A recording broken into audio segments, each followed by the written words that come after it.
শয়তান কেন আমাদেরকে আয়াতুল কুরসি শিখিয়ে দিয়েছে তা জানতে হাদিসটি শুনুন। সাহাবী আবু হুরায়রা রাদিয়াল্লাহু তাআলা আনহু রমজান মাসের এক রাত্রে যাকাতের খাবার পাহারা দিচ্ছিলেন। সেই সময় শয়তান মানুষের রূপ ধারণ করে কিছু খাবার চুরি করতে আসে। আবু হুরায়রা তাকে চুরি করতে ধরে ফেলেন এবং শয়তান তার মুক্তি পাওয়ার জন্য বলেন সে খুব গরিব এবং অভাবী, সেজন্য সে খাবার চুরি করেছে।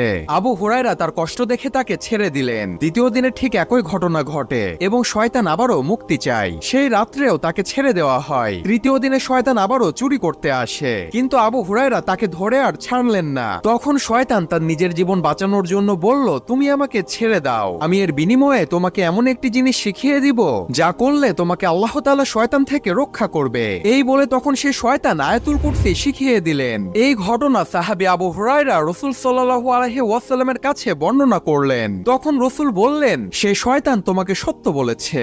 ইসলামিক ভিডিওর জন্য সাবস্ক্রাইব করুন।